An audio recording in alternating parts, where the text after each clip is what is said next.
Nurses हमारे भारत के health care delivery system का जो बैकबोन है वो है नर्सेस। हमारी हेल्थ केयर को संभालने वाला कौन? वो है नर्सेस। वो नर्सेस चाहे बीएससी नर्सिंग हो, चाहे नर्सेस हो, चाहे जेएनएम हो, चाहे एएनएम हो, वो चाहे जो हो, लेकिन संभालते वही।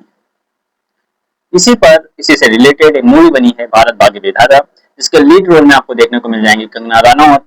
और इसमें मुख्य रूप से 26/11 पे जो घटना हुई उसमें जो नर्सिंग स्टाफ ने एक देशभक्ति की अपनी मिसाल पेश की, उसके बारे में बताया गया है। और इसमें कई चीजें दिखाई गई हैं, जैसे कि एक नर्स कैसे अपने पेशेंट्स को कितना प्रायोरिटी देती है, उनकी सुरक्षा को कितना प्रायोरिटी देती है, उनकी केयर को कितना प्रायोरिटी देती है, भले ही उसकी खुद की जान खतरे में क्यों ना हो। वो अपने परिवार, अपने घर, अपने रिश्तों को कई पीछे छोड़कर सबसे पहले किसी को याद रखती है, तो वो होता है पेशेंट की केयर, पेशेंट की हेल्थ, और एक अच्छा रोल प्ले करती है। लेकिन विषय यह बनता है कि क्या जो दिखाया गया मात्र नर्स उतनी ही है, या नर्स के जीवन में सबसे जो मुश्किल घड़ियां थी वो सिर्फ वही थी? क्या नर्सिंग ने सिर्फ वही एक बड़ा काम किया? तो मेरा तो उत्तर यही है कि बिल्कुल भी नहीं। नर्सिंग ने सिर्फ 26/11 में अपने आप को प्रूफ नहीं किया, बल्कि वो चाहे कोरोना काल हो, चाहे कोई विशेष परिस्थिति हो, चाहे कोई आपदा हो, चाहे फिर कोई डिजास्टर हो, चाहे कोई आतंकी हमला हो, चाहे कोई फायर एक्सीडेंट हो, चाहे कोई रोड एक्सीडेंट हो, नर्सिंग अपने आप को हर जगह प्रूफ करता है। लेकिन दिक्कत ये है, क्या नर्सेस को वो रिस्पेक्ट मिल रही है जो उन्हें मिलनी चाहिए? क्या नर्सेस को वो सैलरी मिल रही है जो उन्हें मिलनी चाहिए? क्या नर्सिंग स्टाफ हो, स्टूडेंट हो, ट्रेनी नर्स हो, नर्सिंग टीचर हो, या फिर जो हॉस्पिटल नर्स है, या जो स्टाफ नर्स है, या जो नर्सिंग ऑफिसर है, उसे वो सारी सुविधाएं मिल रही हैं जिनके वो पात्र हैं, या फिर नहीं?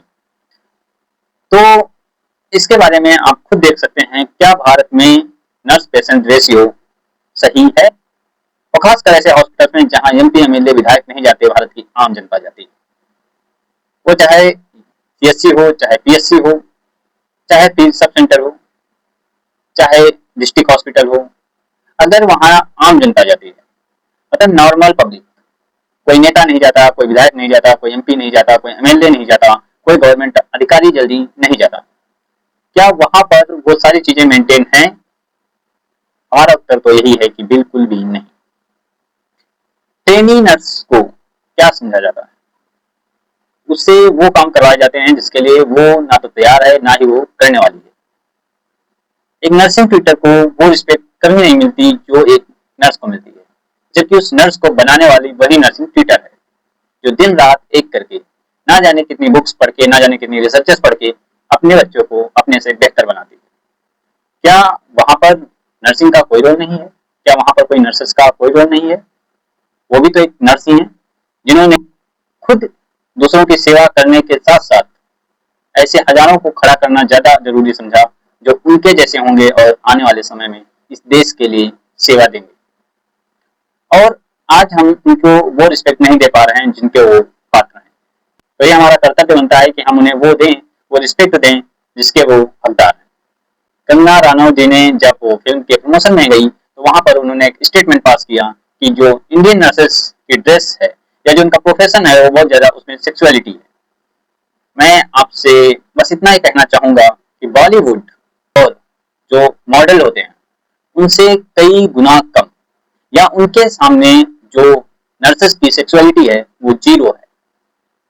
आप उन पे कमेंट कर ही नहीं सकते, और खासकर आप, क्योंकि आप खुद बॉलीवुड और मॉडल के स्टेज से आती हैं, तो इस बारे में तो बिल्कुल नहीं कर सकती।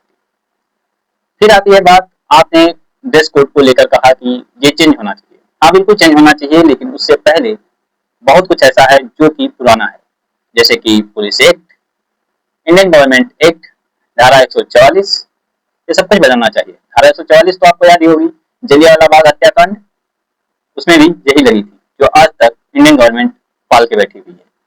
आप मेंबर ऑफ पार्लियामेंट हैं, आपके पास अधिकार है, आप बोल सकती हैं, और आप इस चीज को बदलने की कोशिश कर सकते हैं।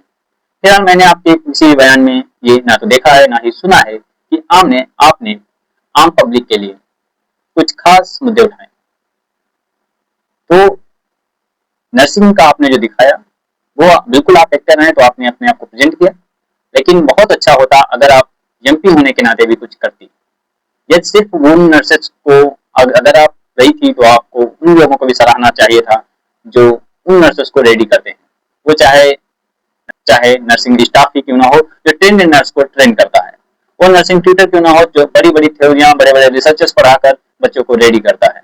साथ में आपको ये भी दिखाना चाहिए कि ट्रेनिंग नर्स और स्टूडेंट जो नर्स है, जो नर्सिंग स्टूडेंट है, उसे क्या क्या प्रॉब्लम फेस करनी पड़ती है, कि कैसे मैं आजकल का जो एजुकेशन है वो अच्छे से नर्सिंग में भी घुस चुका है, वो बहुत अच्छे से घुसा है। तो वो भी आपको दिखाना चाहिए कि कितनी उसके लिए प्रॉब्लम्स होती हैं आम इंसान के लिए नर्सिंग करना। जो सेवा के भाव से आना चाह रहा है उसे भी मजबूरन वो करना पड़ेगा कल आकर जो उसे नहीं करना चाहिए। फिर वहाँ पे करप्शन आ जाता है, फिर बाकी चीजें आ जाती हैं जो कि बिल्कुल भी सही नहीं होती। तो इसके लिए भी आपको दिखाना चाहिए था, बताना चाहिए था। बाकी जो आपने दिखाया और बताया बहुत सही है, उसके लिए थैंक यू।